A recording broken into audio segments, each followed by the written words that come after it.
اللهم صل على سيدنا ونبينا وشفيعنا وحبيبنا ومولانا محمد صلى الله تعالى عليه وعلى آله وصحبه وبارك وسلم. اللهم صل على محمد وعلى آل محمد كما صليت على إبراهيم وعلى آل إبراهيم إنك حميد مجيد. اللهم بارك على محمد وعلى آل محمد كما باركت على إبراهيم وعلى آل إبراهيم إنك حميد مجيد. نحمده ونستعينه ونستغفره ونؤمن به ونتوكل عليه ونعوذ بالله من شرور أنفسنا ومن سيئات أعمالنا. من يهده الله فلا مضل له ومن يضلله فلا هادي له. الذي أرسل رسوله بالهدى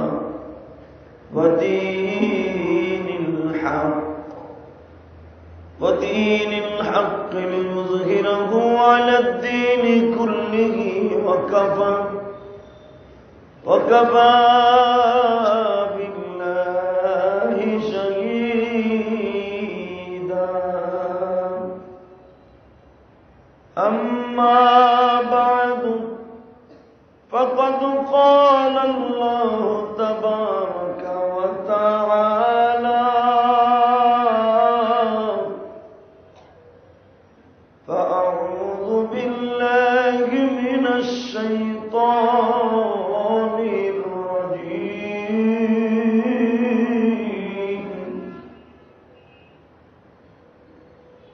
بسم الله الرحمن الرحيم.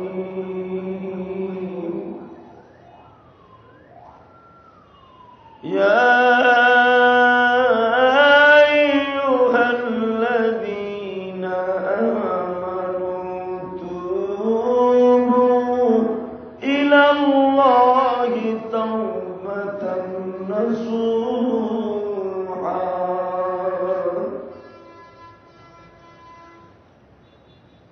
وقال الله تبارك وتعالى في شأن حبيب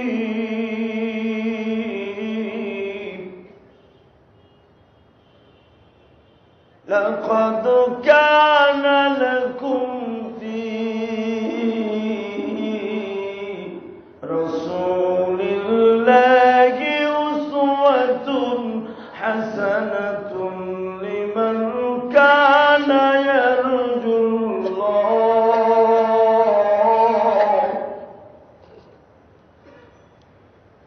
إلى آخر الآية. إن الله وملائكته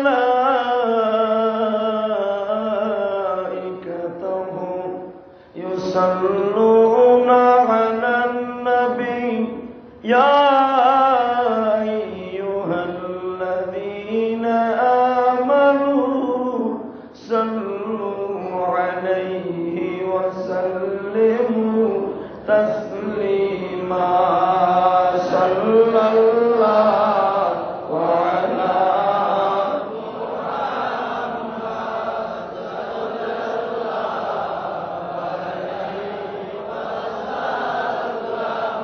صلى الله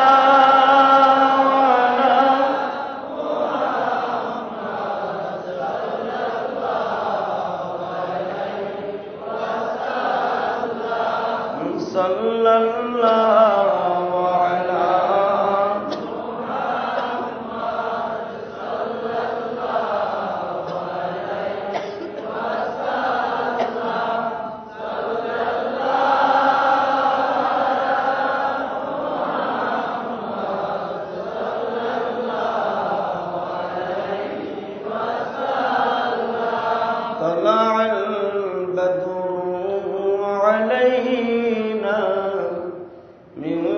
سنية البداء وجب الشكر علينا ما دعا لله داعي صلى الله على محمد صلى الله عليه وسلم صلى الله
সমস্ত প্রশংসার মালিককে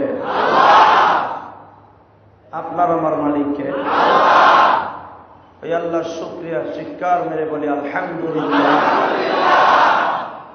ভাইরা, আল্লাহর প্রশংসা তারাই করতে পারে যাদেরকে আল্লাহ কবুল করে নিয়েছেন। আল্লাহর প্রশংসা তাদের জবান থেকে বের হতে পারে যাদের কপাল ভালো। আল্লাহর প্রশংসা তারাই করতে পারে যারা জান্নাতের মধ্যে একটা ফ্ল্যাটের বরাদ্দ হয়ে গেছে। দুনিয়ার সিস্টেম হলো, একটু বলি আমি কমান, দুনিয়ার সিস্টেম হলো যখন কোনো আল্লাহর বান্দা আল্লাহকে, কোনো আল্লাহর বান্দার প্রশংসা করে অবশ্যই তার মনের মধ্যে ভালো লাগে, ঠিক না ঠিক? এটা যদি মানুষের কালচার হয়, বিশ্ব প্রতিপালক যিনি আপনার আমার মালিক, উনি যখন বান্দার মুখ দিয়ে প্রশংসা শুনে আল্লাহ সুবহানাহু ওয়া তাআলা তার প্রতি এত খুশি হয়, এই 10টা পৃথিবীর সমান একটা জান্নাত দিয়ে খুশি হয়ে যায়। জীবনে কোনোদিন আল্লাহকে খুশি করতে পারছেন কিনা জানি না, হয়তোবা হতে পারে এই জুমাটা কারো কারো জীবনের শেষ জুমা, ঠিক না বেঠিক? আর হয়তো জুমায় আপনার চান্স পাবেন না এই ধরার বুকে জুমা পড়ার জন্য। কিন্তু সবচেয়ে বড় আশ্চর্যের বিষয় হলো, মরে যাওয়া কিন্তু এটা আশ্চর্যের বিষয় না, বাইসা থাকা আশ্চর্যের বিষয়, ঠিক না বেঠিক? বর্তমান যে পরিস্থিতি, বাইসা থাকা খুব আশ্চর্যের বিষয়। অতএব এখনো যারা আমরা বেঁচে আছি, আল্লাহর শুকরিয়া আদায় করে শেষ করতে পারবো না। ঠিক না বেঠিক? তো যাই হোক, যাদেরকে আল্লাহ আগে মসজিদে আসার সুযোগ দান করছে, এই ব্যক্তি আল্লাহর প্রশংসা করে শেষ করতে পারবেন না, সম্ভব না। যদি কোন আগে আইছি, প্রশংসা করছি, শেষ করতে পারবো না মানে ভাইজান রে, ভালো করে বুঝেন। আমার আল্লাহ বলেন, সাব্বাহা লিল্লাহি মা ফিস সামাওয়াতি ওয়া মা ফিল আরদ। দুনিয়ার মানুষ রে,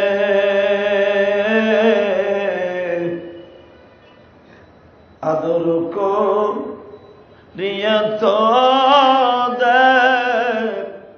বানায়া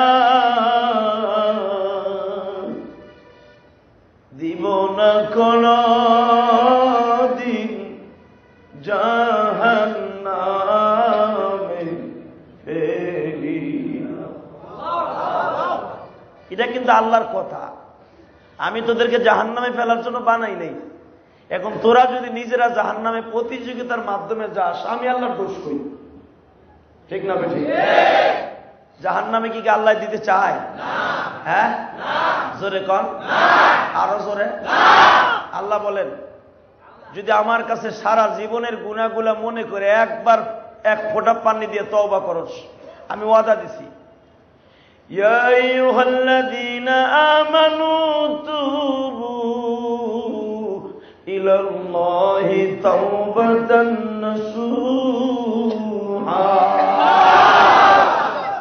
জীবনে একবার তওবা করবি। তাওবায়ে নাসুহা বলা হয় অন্তরে অন্তরস্থল থেকে তওবা করা। যেই গুনাহকে টার্গেট করে তুমি তওবা করছো, ওই গুনাহ আর না করা, এটার নাম হলো তাওবায়ে নাসুহা। গুনাহ আগে আপনি করতেন, তওবা করলেন, ওইটার আবারও করলেন, এটার নাম তাওবায়ে নাসুহা না। জীবনের সব কিছু দিয়া, হাত দিয়া, পাও দিয়া, জান দিয়া, প্রাণ দিয়া, সব কিছু দিয়া তওবা করার নাম হলো তাওবায়ে নাসুহা। আর এই তওবাটা জীবনে যে একবার করবে, আজকে যে খুতবা জুমার ভিতরে পড়বো, রাসূল সাল্লাল্লাহু আলাইহি ওয়াসাল্লাম বলেছেন, যে ব্যক্তি খালেস তওবা করবে জীবনে একবার, সে কোনোদিন জাহান্নামে যাবে না। আমার কথা হয়তো বোঝেন নাই। রাসূল সাল্লাল্লাহু আলাইহি ওয়াসাল্লাম বলেছেন, যে ব্যক্তি জীবনে খালেস তওবা করবে একবার, সে কোনোদিন জাহান্নামে যাবে না। এখন আপনার জীবনটারে মিলাই দেখেন, কয়দিন খালেস তওবা করছেন। যদি এখন বলেন, আজকের খুতবার ভিতরে রাসূল সাল্লাল্লাহু আলাইহি ওয়াসাল্লাম বলতেছেন, জীবনে আমার উম্মতের ভিতরে অনেকে তওবা করে, মাররাতান মাররাতান তওবা, বারবার তওবা করে আমার উম্মত, কিন্তু তওবা করার পরে ওই কামটা ঠিকই করে। ঠিক না ঠিক? আপনি জানতেছেন সুদ, ঘুষ, জিনা, চুরি, ডাকাতি, হাইজাকার, রাহাজানি, এগুলা হালাল না হারাম? আরে মেয়ে করেন করেন, কিন্তু সত্য কথা তো করেন। আপনার সবাইকে আল্লাহর ওলি আহেননি মসজিদে, আমরা বুঝি তো, বুঝি। অনেকে আছে খারাপ কাজ ছাড়তে পারেন না, কিন্তু তথাপিও জুমার দিন আসলে মসজিদে আগে আগে যে বয়ে থাকেন, আছে না নাই? খারাপ কাজের ভিতরে আপনি যে চুরি করেন তা কই না, আপনাদের ডাকাতি করেন তা কই না, আপনি যে বোমা মানেন তাও কই না, আপনি সুদ ঘুষ খান তাও কই না। আমি কই, এমন লোক এখানে আছে খারাপ কাজ করে, খারাপ কাজ কি খালি চুরি ডাকাতি করলে, বোমা মারলে তার খারাপ কাম কয়? জেনা করলে খারাপ কাম কয়? খারাপ কাম কত আছে। মানুষের সাথে মানুষের কিলিক লাগাই রেখে দেয়, এমন এক শ্রেণীর লোক আছে না নাই? সারাদিন খালি মানুষের কি লিখি লাগায়, এমন আল্লাহর ওলি এখানে আছে না? বাহ, তাতে ভালোই, তাতে আমার কথা ঠিক আছে। ঠিক না বে ঠিক? এমন আল্লাহর ওলি আছে না? বইলে লই, হে কোন আল্লাহর ওলি সারাদিনের ভিতরে 2 প্যাকেট বেনসন সিগারেট খায়, আছে না নাই? তো খালি চুরি করলি হে খারাপ কাম করলো। এমন আল্লাহর ওলি আছে না? ব্যবসা করতে যাইয়া মাল বেচে বাংলাদেশি, কয় একবারে ডাইরেক্ট চায়নাতে ইম্পোর্ট করে দিয়েছি। এর মলি আছে না নাই? ও তাহলে আমারটা ঠিক আছে। ভাইজান রে, আমার নবী বলেন আজকের খুতবার ভিতরে, যদি আমার উম্মত গুনাহ করে আবার তওবা করে, মাররাতান ইয়াতুবু মাররাতান মাররাতান মাদা মাদা ওয়া কাদা ওয়া কাদা ওয়া কাদা মাররাতান, যতবার গুনাহ করে ততবার তওবা করে, মৃত্যুর আগে দেখা যাবে তার কোনো গুনাহই না। সুযোগ করে দিলাম, গুনাহও করবেন তওবাও করবেন, তাই না? যে হুজুর তো কইছি মাররাতান মাররাতান, বারবার বারবার করবে, গুনাহ করবে বারবার, রাত্রে চুরি করব, দিন করে নামাজ পড়ব। এইটা বুঝছেন নাকি? এই তওবার দ্বারা এইটা আবার বুঝছেন না। সারাদিন বিয়ানসেন সিগারেট টানবো, মানুষের কি লিখ লাগাই রাখবো, জুমার দিন যাই হুজুরের মসজিদে যাই একেবারে জনমের তওবা করব, এক সপ্তাহের গুনাহ মাফ করে দিল। এইটা বুঝছেন না? আমার রাসূল মাররাতান মাররাতান কেন বলছে জানেননি? খতাআন গুনাহটা হয়ে গেছে, অর্থাৎ মনে চাইছে করব না, কিন্তু বাজান রে অনিচ্ছাকৃত ভাবে হয়ে গেছে। লোকটার আসলে সেরকম ভাবে গুনাহ করার ইচ্ছা ছিল না, কিন্তু বন্ধু মহলে হয়ে গেছে। মনে মনে ভাবছে সিগারেট আর খাবো না। আপনি আশ্চর্য হয়ে যাবেন দোস্ত, এই গত পরশুদিন মাহফিল করছিলাম গাজীপুর, একটা যুবক মাহফিলের মধ্যে যখন সিগারেটের বিরুদ্ধে ওয়াজ করলাম, বাইরে যারা সিগারেট খোর তাদের গালের মধ্যে থেকে বদগন্ধ আসে, যাদের গালের মধ্যে বদগন্ধ হয় ওদের কাছে রহমতের ফেরেশতা থাকে না। যুবকটা বাজান অনেক নেশা করত, ডেলি অন্তত 4-5 প্যাকেট শেক, কারে কয় শেক সিগারেট, এটা জানি না, উই আমারে কইল শেক শেক। আমি বললাম যাক, তাহলে শেক সিগারেটও আছে। আমি জানতাম শেক আলো বংশগুলো, শেক বলে সিগারেটের নাম। এই কয় হুজুর আমার প্যাকেট এই দেন, শেকের প্যাকেটটা এখনো আছে। আল্লাহর ঘরে বসে বলছি, শেক সিগারেটের ভিতরে যা আছে সব আমি ভেঙে লাইছি। সিগারেট পকেটে করে আসছিলাম যে যাওয়ার সময় টানতে টানতে যাবো, কিন্তু আপনি এমন বয়ান দিচ্ছেন আমার কলিজায় লেগে গেছে, আমি আর জীবনে সিগারেট খাবো না। সিগারেট গুলো ভেঙে লাইছি, ভিতরে প্যাকেটটা রাখছি আপনারা দেখাবো এই জন্য। যুবকটা আমার হাত ধরে কান্দে আর কয় হুজুর আমার জীবনে আমার মায়ও পারেনি আমার সিগারেট ছাড়াইতে, আমার বিবিও পারল না, আমার শ্বশুর শাশুড়ি আমার পায়ে ধরে নেতা যেতে বেশি করছে, আমার প্রতিদিন শত শত টাকার নেশা লাগে। এমন কি হিট করলেন হুজুর, আমি আজ থেকে তওবা করছি, জীবনে নামাজও কামাই দেবো না, সিগারেটও খাবো না, নেশাও করবো না। এখন ধরেন এই যুবককে দিয়ে বুঝাই দেয়, এই যুবক নেশা করতো, শেক খাইতো, এরপরে ধরেন গোল্ডি একজনে সাজছে, দোষ আয় জামাতে বই একটা সিগারেট টানে, জামাতে বোঝেন এক জায়গায় বইছে কয়জন, কয় ল টান। এখন এই যুবক যদি বন্ধু মহলে বৈশা করোনা ভাবে অনিচ্ছাকৃত ভাবে একটা সিগারেট ধরে টান দেয়, এইটার নাম হলো মাররাতান মাররাতান। ভালো করে বুঝেন যে গুনাহ অনিচ্ছাকৃত ভাবে হয়ে গেছে, এই ব্যক্তি যদি আবার তওবা করে আল্লাহ তাকে মৃত্যুর আগে নিষ্পাপ করে দুনিয়া থেকে নিয়ে যাবে। এরকম তওবা করার নিয়ত আছে না নাই? হ্যাঁ জোরে কোন আছে? যদি কই কেমন নিয়ত করবেন, আপনি তো কইবেন যে নিয়ত তো করছি আর করবো না, মসজিদ থেকে বাইরে তো আর মনে থাকবো না, ঠিক না? ঠিক ভাইজান রে, এই জন্য আল্লাহ বলছে ইয়া আইয়ুহাল্লাযীনা আমানু তুবু ইলাল্লাহি তাওবাতান নাসুহা ইল্লা মান তাবা ওয়া আমানা ওয়া আমিলা আমালান সালিহান ফাউলাইকা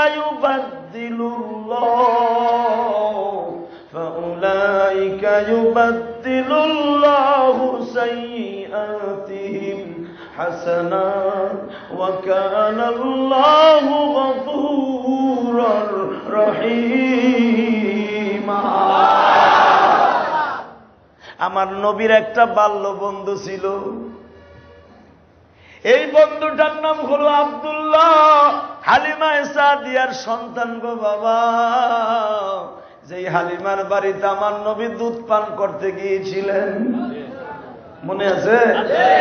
হ্যাঁ, সৎ স্বর্গের স্বর্গবাস, অসৎ স্বর্গের সর্বনাশ, ঠিক না বেঠি? কবিতাটা জানেন না? পড়েন, সৎ স্বর্গের স্বর্গবাস, অসৎ স্বর্গের সর্বনাশ। ভালো বন্ধুর সাথে চলবেন, নামাজের ট্রেনিং হয়ে যাবে। খারাপ বন্ধুর সাথে চলবেন, মদের বোতল হাতে ধরায় দিব। 3 দিন মাগনা খাওয়াইব, পরের দিন তোমার খাওয়াইতে হইব। প্রথম 3 দিন গাঞ্জার পোটলা তোমার হাতে দিব, চতুর্থ দিন তোমার কিনা খাওয়াইতে হইব। পাকিস্তানি আলার আমাগো ফাও চা খাওয়াই গেছে, ফাও। এখন বেটা 30 বার ডেলি চা খায়, পকেটে পয়সা নাই, চার দোকানে যে খেলে এমন করে,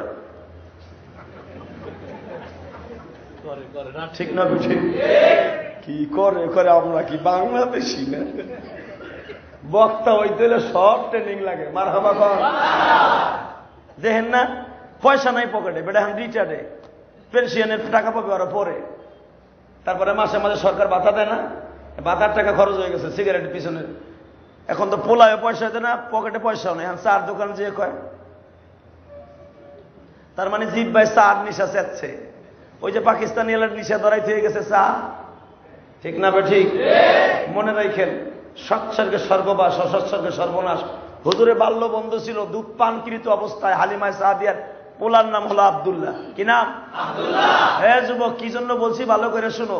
আমার নবীর বন্ধু, ছোট্টকালের বন্ধু আব্দুল্লাহ, 5 বছর পর্যন্ত বন্ধু, এবং দুধ ভাই। যেরকম মারহাবা। এটা হলো তায়েফে ছিল হালিমার ছেলে, আর মক্কায় আসার পরে হুজুরের বন্ধু হয়ে যায় আবু বকর। দেখেন আমার নবীর বন্ধুগুলা কি, আর আমাকে বন্ধু কি? হিরুঞ্চি, গাঞ্জা খোর, মদ খোর, বোমা খোর, ঠিক না? ঠিক। তুমি মিলাই দেখো, তোমার জিন্দিগিতে তওবা আছে? তোমার বন্ধুত্ব তো আলেম উলামার সাথে না। আলেমরা যদি কয় ভাই এদিকে আহো, মনে মনে বাপ ভাই বেটার কাছে গেলে যদি খাওয়ান দিতে হয়, তোমার টাকা আলেম উলামা খাইবো কে? আলেম দেখি আল্লাহ কম দিছে? হ্যাঁ, সৎসর্গের স্বর্গবাস, সেটা মনে রাখেন। সকলের পকেটের টাকা আর সকলের ভালোবাসা আলেমের নসিব হবে না। আল্লাহ যারাই কবুল করবে তার সাথে আলেমের সম্পর্ক রাখবে। এটা ভাইবেন না, আপনি ইচ্ছা করলেও পারবেন না আলেমের সাথে সম্পর্ক রাখতে। ও ভাইরা, আমার নবীর দেখেন বন্ধুগুলো কি, দুধ পান করতেছে। আমার নবীর বয়স 3 বছর, আব্দুল্লাহ কিন্তু হুজুরের চাইতে বড়। মারহাবা কোন। আব্দুল্লাহর বয়স যখন 1.5 বছর, তখন আমার নবীর বয়স 4 দিন। মারহাবা কোন। যখন আব্দুল্লাহর বয়স 2.25 বছর, নবীর বয়স তখন 1 মাস। বোঝেন না আমার কথা? বাইরে দেখেন আল্লাহর কি কুদরত। এরকম ভাবে আমার নবীর সাথে 1.5 বছরের বড় আব্দুল্লাহ, কিন্তু আব্দুল্লাহর চাইতে আমার নবী লম্বার দিক দিয়ে বড় হয়ে গেছে। আব্দুল্লাহ আজকে 6-7 বছর বয়স, আমার নবীর বয়স হলো 5 বছর। তখনও হালিমায়ে সাদিয়ার বাড়িতে দুধ পান করা ছাড়াই দিলেন। 2 বছর বয়সে আমার নবী দুধ পান করা ছেড়ে দিলেন। আর দেখেন আমার নবীর ইনসাফ কত।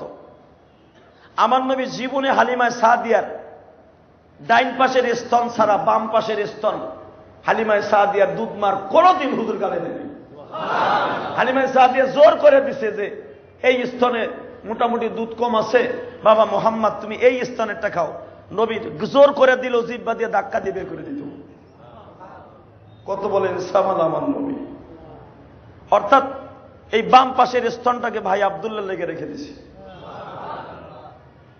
আব্দুল্লাহর 2 বছর হয়ে গেল, নবীর তখন সবে মাত্র, কারণ যদি 1.5 বছরে বড় হয়, নবীর বয়স কত হয়? 6 মাস হয় না?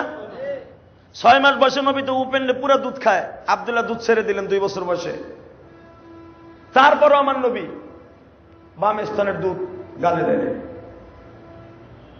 কতবার ইনসাফ আল্লাহ নবী আমার। হুজুর দুধ ছেড়ে দিলেন 2 বছরে, আব্দুল্লাহ হয়ে গেল বেলা 4 বছরের মতো। মারহাবা কর। হঠাৎ করে আব্দুল্লাহ রাখালদের সাথে বকরি চড়াইতে যায়। নবীর বয়স তখন 5, আব্দুল্লাহর বয়স প্রায় 7, কিন্তু দুজন সেম সেম বড় হয়ে গেছে। ভালো করে বুঝেন। আমার নবী আব্দুল্লাহর গলায় হাত দিছে, হাত দেওয়ার সাথে সাথে আব্দুল্লাহর শরীরের এনার্জি 3 ডবল বেড়ে গেছে। কারণ আমার নবীর হাতটা এমন পরশ পাথর ছিলেন দোস্ত। নবী যদি গাছে হাত দিলেন, গাছের ভিতর থেকে জেকে শুরু হয়ে যেত। আমার নবী যদি পানির মধ্যে এইভাবে হাত দিতেন, পানির ভিতরে বরকত শুরু হয়ে যেতেন। আমার নবী যদি কোনো উটের গায়ে হাত দিতেন, উটের মধ্যে বরকত শুরু হয়ে যেতেন। আমার নবী যদি পানির কলসের মধ্যে হাত দিতেন, এটা হালিমা সাদিয়া জানতেন। এই জন্য হালিমা সাদিয়া খাবার পাকানোর সময় আমার নবীর চুলার পিঠে বহা করে রাখতেন। একদিনের একটা ঘটনা বলবো, দিনটাকে একবারে কাদার মতো নরম করে দিবেন, নবীর ভালোবাসা অন্তরে জন্ম নিবেন। খোদার কসম করে বলছি, আল্লাহ মাফ করে দিবেন। বাজান রে, হালিমা সাদিয়া বলেন, আমি একদিন রুটি বানাইতাছি, মধু দিয়ে আমি ফিন্নি পাকাইতাছি। ফিন্নি চেনেন না? হ্যাঁ, কেউ অন্য দেশে কয় ফিন্নি, কোন দেশে কয় পায়াস, কোন দেশে কয় জাল, ক্ষীর। ঠিক না বে ঠিক? দোস্ত, মা হালিমা সাদিয়া পায়াস পাকাইতাছে, ফিন্নি পাকাইতাছে, মধু দিয়া কিসমিস ডালতাছে। আমার নবী বলে, মা গো,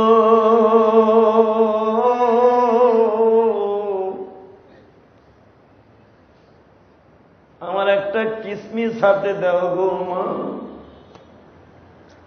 আমার নবী কিসমিসটাকে হাতে দিয়ে বাজান গালের মধ্যে দিলেন। হালিমা সাদিয়া বলে, বাবা গো, আপনার সাবানু কিসমিসটা আমার হাতে দেন। আমার নবী কিসমিসটা সাবানি দিয়া হালিমার হাতে তুলে দিলেন। ওমা আরসালনাকা ইল্লা রাহমাতাল লিল আলামিন।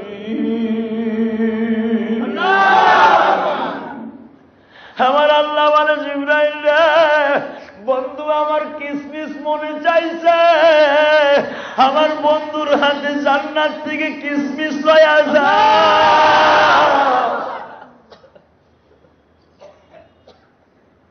নবী আমার কিসমিসটা হালিমা হাতে তুলে দিলেন।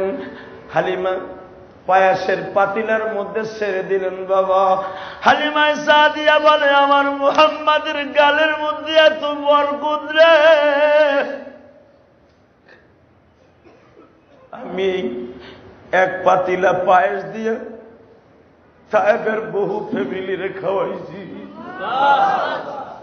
কিন্তু বরকত কমে না।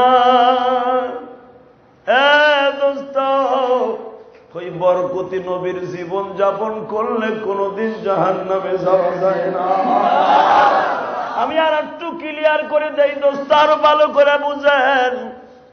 নবী আমার বলে, মা গো, আমার ভাই আব্দুল্লাহ ডেলি কোথায় যায় গো মা? হালিমা সাদিয়া বলে, বাবা গো, আপনার মায়ের চিঠি লাগছে, আপনারে তার কাছে ফিরাই দিতে হবে। আমার নবী বলে, মা গো, আমি তো আপনার কাছেই ভালোবাসি, আমিনার কাছে যাইয়া লাভ কি? শৈশব কালটাতে খালি কাটায় দিল। আমার আল্লাহ বলে, নবীজি, মার সাথে আর মাত্র 1 বছর তোমার দেখা হইব, মা দুঃখিনীর হকটা আদায় করো। দুনিয়ায় এমন কেউ নাই রে মায়ের হক আদায় করতে পারব। যুবক, এই যে আঙ্গুরের সিজন আসছে, যাদের মা আছে 5 কেজি আঙ্গুর কিনিয়া মায়ের জন্য দিয়ে দিও, বাবার জন্য পাঠায় দিও। আল্লাহর কসম করে বলছি, তুমি আঙ্গুর কিনে দাও নাই, জান্নাত কিনে বাইতে পাঠাইছো। হ্যাঁ দোস্ত, তুমি আমার দিকে তাকাও, যাদের মা বাবা নাই তারা তো আর জীবনে আর কিনে খাওয়াইতে পারবে না। তোমাদের একটা সূরাত আছে, তোমার যারে ভালো লাগে, যে এতিমখানা ভালো লাগে, বাবার নাম মনে করে 5 কেজি আঙ্গুর একটা প্যাকেটে ঢুকাইবা, মার নাম মনে করে 5 কেজি আপেল ঢুকাইবা, নিজে বহন করে এতিমখানায় লয়ে যাইবা, এতিম ছাত্রদের হাতে দিয়া বলবা, বাবা রে, এই আঙ্গুর গুলো খাইয়া আমি এতিমের লেগে দোয়া করি। আমি আল্লাহর সাক্ষী রেখে বলছি রে দোস্ত, আমার মাদ্রাসায় যখন আমি ওই মাদ্রাসা মসজিদে কেরানীগঞ্জ নামাজ পড়াইতাম, যখনই বলতাম কত এতিম আছে সারা বছরের ভিতরে 1 কেজি আপেল খাইতে পারে না গো, এই কথাটা বলার সাথে বাবা জুমার নামাজের পরে দেখা যাইতো পেটির পর পেটি আপেল আমার রুমের ভিতরে চলে আসতো। আমি তো মাহফিলে চলে যাইতাম, হুজুরদের বলে যাইতাম আপেলগুলো ছাত্রদের ভিতরে বন্টন করে দিবেন। এমন ছাত্র আছে বাবা মাও নাই বাবাও নাই রে, সারা বছরের ভিতরে একটা আপেল চোখে দেখে না। আমি গুনাহগার যখন বলতাম একটা আপেল যখন ওই এতিমের হাতে দিত, আপেলটা কামড়াইতো আর হাসত। আমি বলতাম এতিমের মুখে যারা হাসি ফুটাইতেছো তারাই কিন্তু জান্নাতে হাসবা। আমার দিকে তাকান গো বাবা, আপনাদের গ্রামের বাড়ি অনেকের এতিম আছে, এতিম ভাতিজা আছে, এতিম ভাগিনী আছে, এতিম বাড়ি বিটি আছে। তোমার সন্তান ফ্রিজের মধ্যে আপেলটাকে কমলাটাকে খায় না, কিন্তু তুমি জানো নি এতিমের সন্তানটা সারা বছর একটা আপেল চোখে দেখে না। তুমি যখন 1 পেটি আপেল আঙ্গুর কিনিয়া তাদের জন্য পাঠাইবা, আল্লাহ তোমার জন্য পেটি পেটি আপেল বরাদ্দ করে রেখে দিয়েছে। মা হালিমা সাদিয়া বলেন, যখন বললেন বাবা আপনার মায়ের কাছে দিয়ে আসতে বলতেছে, আমার নবী কান্দে আর কয় মা গো আমি তোমার যারা বাঁচুম না। এই এখন কান্দার টাইম। ও এতিম ভাইরা, আমি তো জানি আপনাদের অনেকের আমার মতো মা নাই, অনেকের বাপ নাই, জীবন ভর কানলেও আর এই দুজনকে পাবেন না। এদের ভালোবাসার টাকা দিয়ে কোনোদিন কেনা যায় না, কথা ঠিক না ঠিক? কত যুবক ভাই আছে বিশ্বাস করেন বাপ মা আছে কিন্তু মনের কষ্টে আমার কাছে দোয়া চায়, হুজুর আমার বাবারে যেন আল্লাহ হেদায়েত দিয়ে দেয়। আল্লাহর একবার দা জুমার আগে আবার রুমের মধ্যে যাই আমার হাদিয়া দিয়ে বাবার পক্ষে কাম দেয়, হুজুর আমার বাবা অনেক সম্মানের মালিক, কিন্তু হুজুর আমার আব্বা হেদায়েত পায় না, দাড়ি রাখে না। এই আমি এই জুমার মসজিদ ওয়াদা করলাম, এইরকম যদি কোন সন্তান বাবা মার জন্য দোয়া চায়, ওই বাবা মা হেদায়েত না পাইয়ে কবরে যাবে না, যাবে না, যাবে না। কয়দিন চাইছো বাবার লেগে দোয়া, তাই বলো। হালাকে তুমি যখন অসুস্থ ছিলা, তোমার মা তোমার বাবা প্রতিটা দিন খালি ইমাম সাহেবের হাত ধরে কাঁদতো, হুজুর আমার দাদুর শরীরটা ভালো না। এভাবে তো নবী শিক্ষা দিয়ে গেছে। তোমার মা বাবা যেরকম তোমার জন্য দোয়া চায়, তুমিও তদ্রুপ মা বাবার পক্ষে দোয়া চাইবা, আল্লাহ কবুল করুন। সুরকান আমি যারা রাস্তায় আছেন আওয়াজ না করে আস্তে আস্তে বিছানাটা বিছিয়ে বসে পড়েন, আল্লাহ কবুল করুন। সুরকান আমি এবার আমার দিকে তাকান, এখন পারলে 2 ফোঁটা পানি বরাদ্দ করেন। নবী মারে কত ভালোবাসতেন, যদিও মহিলাটা দুধ মা, পয়সার বিনিময়ে হালিমা সাদিয়া কন্ট্রাক্ট ছিল পয়সার বিনিময়ে দুধ পান করাবে, কিন্তু হালিমা যদিও টাকা নেয় নাই বাবা, কিন্তু দেখেন নবীর আদর্শ কি আর হালিমার মায়ের আদরটা কি। নবীকে যখন বললেন 4.5 বছর বয়সে, বাবা গো আমি আপনার মার কাছে দিয়ে আমু, আপনার আসল মা। আমার নবীকে মা গো আমি আপনার সারা বাসুম না।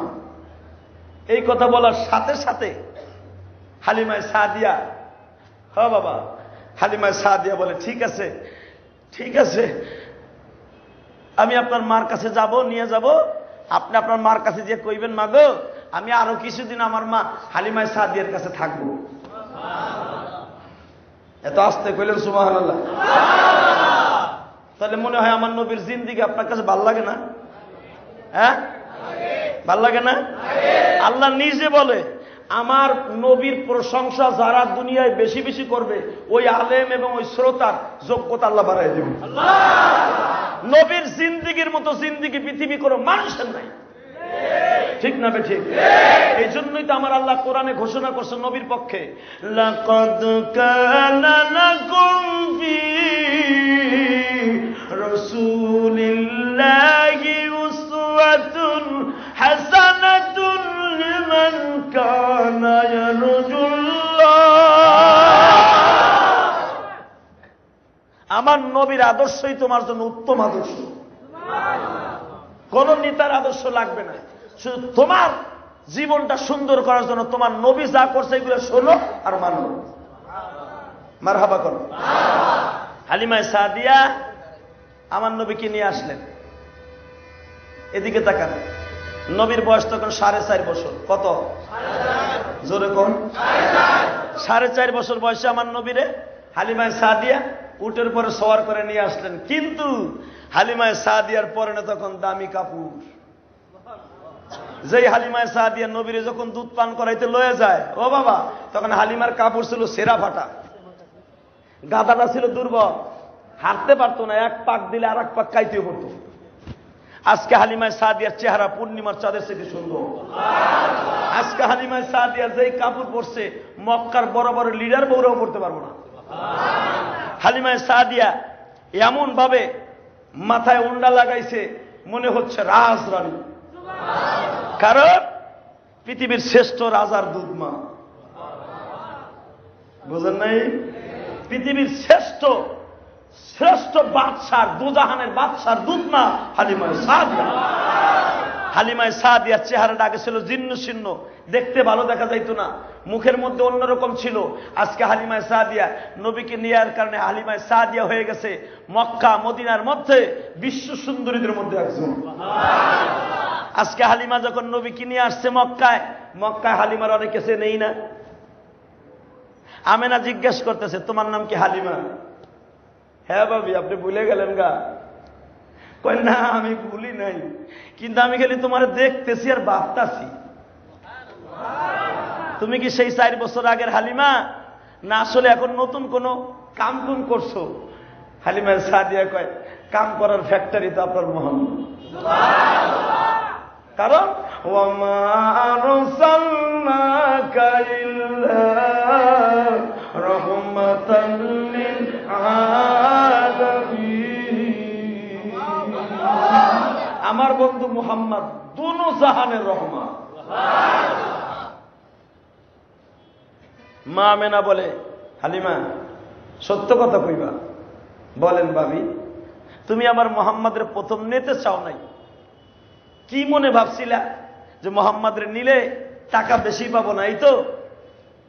ভাবি আর লজ্জা দিয়েন না গো, আমারে কি লিগে বাচ্চা দিতে চান নাই আপনার মক্কার লোকেরা? তাই কোন তো, তুমি দুর্বল ছিল, চেহারা খারাপ ছিল, তোমার কোলে একটা বাচ্চা ছিল আব্দুল্লাহ, 7 বছর বয়স, লগে লয়ে আইছো, এর কারণে অনেকে দিতে চাই নাই।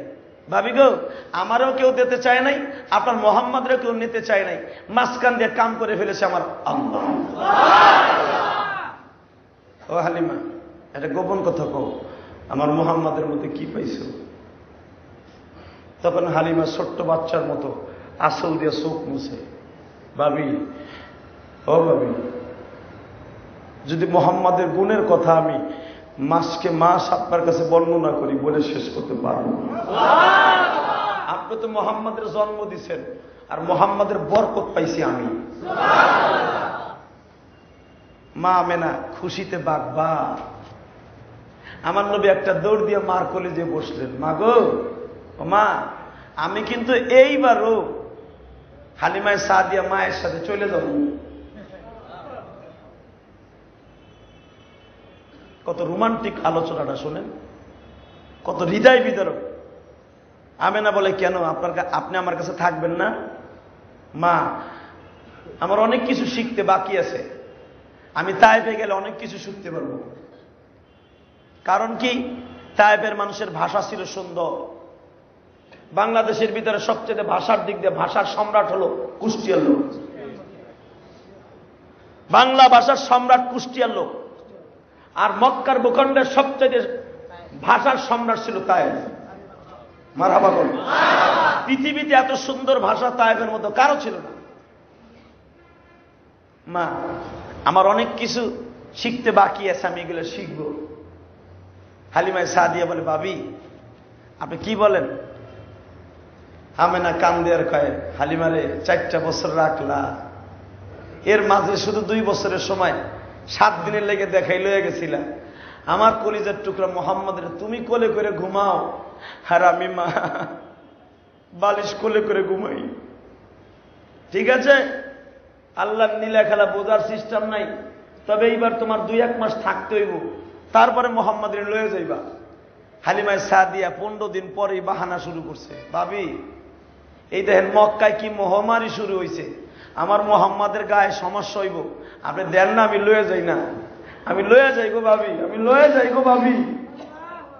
এদিক দিয়ে আমার নবীরে ভালো করে বলতেছে, বাবা আপনি একটু কর না আপনার মায়েরে।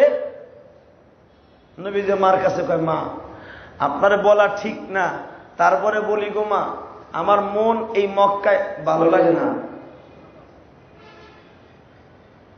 মা আমেনা বললেন, আপনার ভালো লাগার জন্য যা দরকার দরকার হয় আমি মা আপনার ভালো লাগার জন্য আমি জীবন দিয়ে দিব। মা গো তাহলে আমি আর কিছুদিন তাইফে থাইকে আসি। আমার আল্লাহ বলেন, নবীজি এই সফরটাই কিন্তু জীবনের শেষ সফর, মায়ের সাথে দেখার শেষ সফর। এই তাইফে আবার যাবেন গো, যেদিন আর আদর পাবেন না, এই তাইফের মানুষ মারিয়া আপনারে ফাটাইয়া ফেলবো।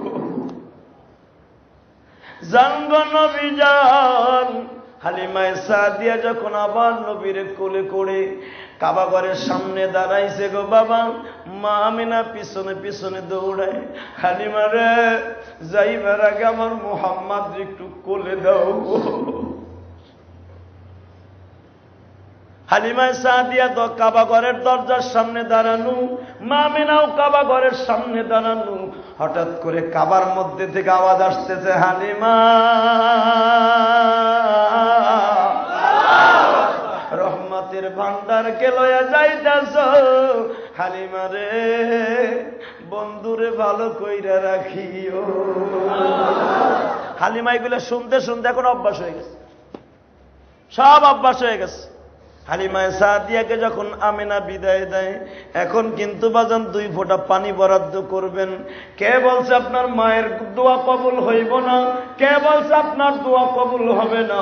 100% ভাবে কবুল হবে যদি আপনার অন্তরের ভিতরে নবীর প্রেম জন্ম নেয় গো বাবা। আমার নবী যখন মার কাছ থেকে বিদায় লয়, আমিনা বলে, মুহাম্মদ রে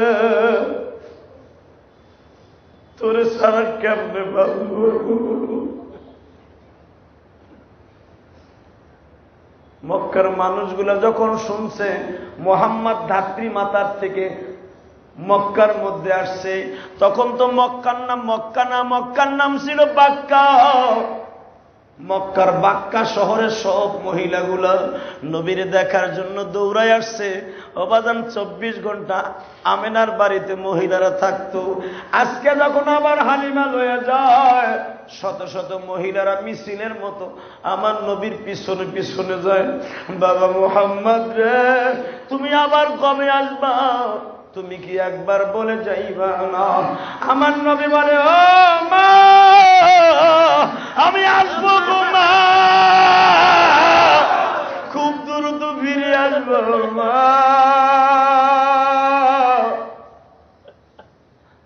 আমিনা জিজ্ঞেস করে, কেন তলে তুমি যাইতেছো? আমি কেন বলছি কানতে এখন বুঝিয়ালাম। যখন বলছে তুমি কেন আবার তলে তায়েফে যাইতেছো, যাওয়ার লেগে কেন পাগল হয়ে গেল? মাগো আমার এই বাক্কায় ভালো লাগে না কেন? আমার চোখের সামনে দেখে আমার বয়সের ছেলেরা বাবার কোলে উঠে, মা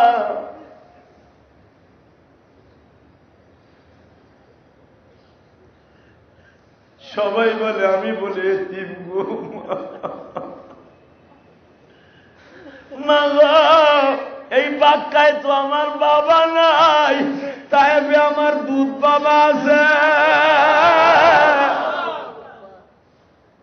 মারে তুমি জানো না গো মা, আমি রাত 10টার সময় যখন ঘুমিয়ে থাকি, আমার দুধ বাবার দেখি আমার পাশে বসে আমার শরীরটা মুছায় দেয় গো মা, আমার 2 গালে চুমা দেয় গো মা, আমার কপালে চুমা দিয়া বলে, মুহাম্মদ রে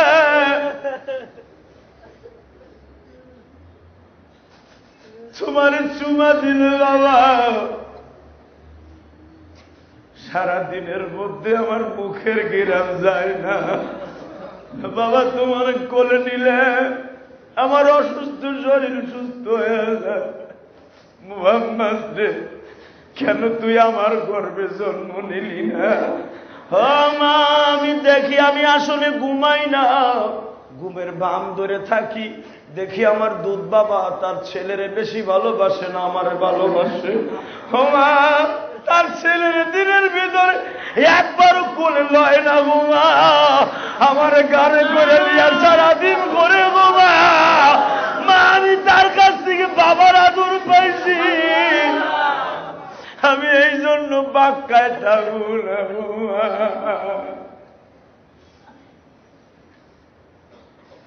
বাজার রে, বাবার আদর নবী পর্যন্ত কাঙ্গাল ছিল, মায়ের আদরের জন্য সত্যিকারে কিন্তু নবীও কাঙ্গাল ছিল। ও মা সুগা ভাইরা, টাউনে চাকরি করো, মা গ্রামে কেমন আছে একবার ভাইবা দেখ শুনি। বাবা তুমি টাউনে চাকরি করো, বাবা গ্রামে কেমন আছে জানো নি? আমি তোমাদের দুটা পাও ধরে বলে যাইব, যাদের মা দুঃখিনী কবরে, যাদের বাবা কবরে, যেই বাবা তোমার ঘরে করে স্কুলে লয়ে যাইতো, যেই বাবা তোমার হাতে কলম দিয়ে লেখাপড়া শিখাইতো, আজকে যেই বাবা তোমার মসজিদে লয়ে যাইতো, আজকে সেই বাবা কবরে। বাবার আদরের জন্য কিন্তু আমার নবীও পাগল ছিল গো। এর চাইতে আরো হৃদয় বিদারক তুমি কান্না গায়ে শোনো যুবক, তোমাদের বাবা মা যারা গ্রামের বাড়িতে জুমার নামাজটা পড়াই মায়ের কাছে রিং দিবা, মা যদি না থাকে খালার কাছে রিং দিবা, যদি বাবা না থাকে ফুপুর কাছে রিং দিবা। কারণ নবী আমার বলে, বাবার ঘেরান চাচার গায়ের থেকে কয়, মায়ের ঘেরান খালার ঘাট থেকে কয়। নবী সারা জীবন কাঁদতো আর বলতো, মা গো, আমার জীবনে একটা খালাও নাই গো মা, তারে আমি বুকের মধ্যে নিয়ে আদর করবো গো মা। এই জন্য আমার নবী হালিমায় সাদিয়ারে বেশি ভালোবাসতেন গো বাবা। এর চাই তার হৃদয় বিদারক কান্না গায়া শোনাও।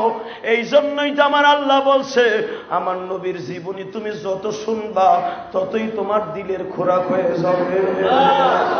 আল্লাহু আকবার বলে গান। তবে যারাই কাঁদছেন তারাই বাদশা, গরিব হন আর ধনী হন, যত গুনার মালিক হন, যত গুনাহ করে থাকেন, যাদের চোখেই পানি তারাই বাদশা। চোখের পানি ছাড়া দুনিয়ার কে ওলি হতে পারবে? দুনিয়ায় যত বড় বড় ওলি দেখেন, আব্দুল কাদের জিলানী রহমাতুল্লাহ আলাইহি সারা রাত শুধু কাঁদতো, শুধু কাঁদতো। চোখের পানি ছাড়া কে ওলি হতে পারে নাই। যার চোখে যত পানি তার জান্নাত তত সস্তা, আর যার চোখে তত পানি সস্তা তার জাহান্নাম তত সস্তা। মনে রেখো। আমার দিকে তাকান। চলে গেলেন আমার নবী মার কাছ থেকে। হালিমা সাদিয়া যখন যাই বললেন, ও আব্দুল্লাহর বাবা, ও মোহাম্মদের দুধ বাবা, এদিকে আহো। কি আমার জাদুরে আনছো? আনছো আমার জাদুরে, আমার কোলে দাও। এই একটা সপ্তাহ আমি বিশ্বাস করো আমি পেট ভরে খাই নাই। তুমি তো মোহাম্মদের দিয়ে আসতো গেছো। বিশ্বাস করো হালিমা, আমি সারাদিনের ভিতরে ঘুমাইতাম না। আমি শুধু আল্লাহরে বলতাম, আল্লাহ গো, মুহাম্মদে আমার কোলে ফিরে দাও। মুহাম্মদ আমার বাড়িটা অন্ধকার বানাই দিয়ে চলে গেছে। হালিমা তুমি জানো না, এই একটা সপ্তাহ পর্যন্ত আমার আতালের উট ঘাসে মুখ দেয় না। আমার কোন বকরিতে দুধ দোয়াইতে গেলে লাথি মারে, বরকত চলে গেছে, কিসের দুধ বাইর করবা? হালিমা এটা আমি বুঝতাম। আমার বাড়িতে মানুষ দুধ নেওয়ার লেগে লাইন ধরে থাকতো, আমি তাদের দুধ দিতে পারতাম না, কারণ বকরিতে আমার দুধ দহন করতে দিত না। হালিমা এগুলো আমার কোনো ক্রেডিট না, সব মোহাম্মদের বরকত। হালিমা আমার মোহাম্মদরা আমার কোলে দাও, আমার কোলে দাও। আমি সারাদিনের ভিতরে মোহাম্মদরা আমার কোলের থেকে নামাবো না। নবীর বুকের মধ্যে নিয়ে পাগলের মতো চুমাইতেছে, হুজুরের দুধ বাবা। ও আমার যুবক ভাইরা, এখন কিন্তু কান্দার টাইম গো যুবক। যুবক ভাই, তোমাদের যাদের বাপ নাই, বাপের আদর কিন্তু কারো কাছে জীবনে পাইবা না। আমার নবী দেখো বাপের আদরের কত পাগল। যখন হালিমা সাদিয়ার স্বামী আমার নবীর বুকের মধ্যে চাইপা ধরে চুমা দিছে, আমার নবী কান্দে আর কয়, বাবা গো,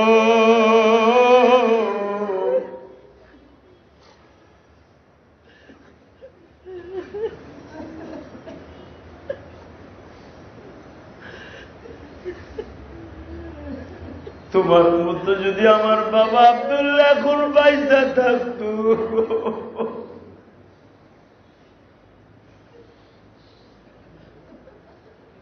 আমার ঠিক কোলের মধ্যে পাইয়া এইভাবে আদর করত।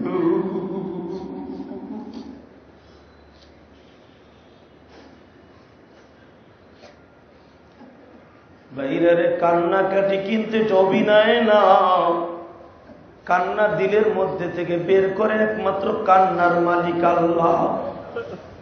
আমার দিকে তাকান, আরো হৃদয় বিদারক কান লাগাইয়া শুনো, যত চোখে পানি তত মিষ্টি গো বাবা। এই লবণ পানি কিন্তু মিষ্টি, এতই মিষ্টি আমার মাবুদের কাছে সব চাইতে দামি।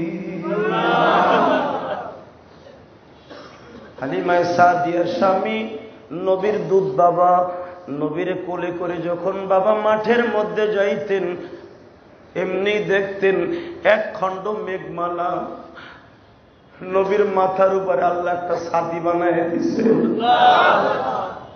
খাইতে যাইতেন মোহাম্মদ, শুইতে যাইতেন মোহাম্মদ, বাজারে যাইতেন মোহাম্মদ, যে জায়গায় যাইতেন খালি মোহাম্মদ। আমার নবী বলে, মা, ও মা, আমার দুধ ভাই প্রতিদিন কোথায় যায় গো মা? বাবা গো, এই কথা বলেন না, কই যায়? এটা আপনাদের দরকারটা কি? মা, আমি আমার দুধ ভাইয়ের সাথে ওইখানে যাব। আমার আল্লাহ বলে, নবী তাড়াতাড়ি যান, না গেলে তো কাম হইব না। হালিমায় সাদিয়া বলে, সে বকরি চড়াইতে যায়। আমার নবী কয়, আমিও যাব গো মা। নবীর বয়স গো বাবা 5 বছর। হঠাৎ করে হালিমায় সাদিয়া বলে, না, তুমি রোদ্রে কষ্ট পাইবা। হালিমার স্বামী বলে, না গো বাবা, ওই কাজটা তোমার না। আমার নবী বলে, মা আমি যাব। যখন বলছে যাব, যাইতেছে আমার নবী। যাওয়ার পরে বাবা আব্দুল্লাহ বর্ণনা করেন, আমি যখন আমার দুধ ভাই মোহাম্মদ কিনে মাঠের মধ্যে গেলাম, একটা গাছের নিচে আমরা বসলাম। হঠাৎ করে দেখি 2টা লোক সাদা কাপড় পরিহিত, সামনে বড় একটা তরবারি লইয়া, একটা স্বর্ণের চাকু লইয়া, একটা স্বর্ণের প্লেট লইয়া আমার মোহাম্মদ ভাইয়ের সামনে দাঁড়ায় কয়, তোমারে এখন আমরা সিনা চাক করব। আলাম নাশরাহ লাকা সাদরাক ওয়া ওয়াদা'না আনকা বিযরাক আল্লাযী আনকাযা যহরাক ওয়া রাফা'না লাকা যিকরাক। এখন আপনার পেটটারে ফাইরা ফেলবো, আমরা ওপেন সার্জারি করব। আপনার পেটের মধ্যে থেকে কালো একটা গোস্তের টুকরা ফেলে দিব, যেটাকে বলা হয় অহংকারের গোস্ত। সাইয়্যাতিনা ওয়া তাওফানা মাল আবরার। রব্বুল আলামিন, হাজার হাজার তোমার বান্দাদেরকে নিয়ে জুমার নামাজ পড়লাম, জীবনের সব গুনাহগুলি মাফ করে দাও। কার জনম দুঃখিনী মা নাই গো, ও মাবুদ, মার মতো দরদি দুনিয়ায় কেউ নাই গো। অনেকের মা আছে, বাবা নাই, তোমার কাছে তাদেরকে রেখে দিলাম, তুমি মাফ করে দাও। কবরটারে ভেস্তের বাগান বানিয়ে দাও। আল্লাহ, তোমার অনেক বান্দা দোয়া চেয়েছে, আল্লাহ খাস করে তোমার এক বান্দা দোয়া চাই, হুজুর আমার আব্বাকে জানো আল্লাহ হেদায়েত দিয়ে দেয়। প্রিন্স গ্রুপের মালিক আমার ভাই দোয়া চাই, তার বাবা মা দুনিয়ায় কেউ নেই, মেহেরবানি করে তার বাবা মাকে তুমি মাফ করে দাও। বাবা মায়ের নামে যা কিছু দান করে তোমার দপ্তরে কবুল মঞ্জুর করে নাও। আল্লাহর অনেকে দোয়া চাইছে, আনোয়ার ভাই দোয়া চাইছে, তার শাশুড়ি অসুস্থ গো আল্লাহ, মেহেরবানি করে তুমি সুস্থ বানিয়ে দাও। আর অনেকে দোয়া চাই গো আল্লাহ, যারা অসুস্থ আছে তাদের সবাইকে সুস্থ বানিয়ে দাও। যারা ঋণগ্রস্ত আছে ঋণ পরিশোধ করার তৌফিক দিয়ে দাও। অনেক যুবক ভাই বোনেরা পরীক্ষা দিচ্ছে, আল্লাহ পরীক্ষায় পাস করার তৌফিক দিয়ে দাও।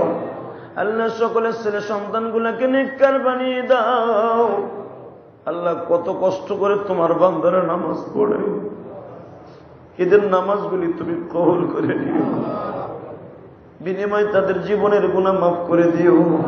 মালাকুল মওত যেদিন পাঠাইবা এই জবান থেকে জারি করে দিবা লা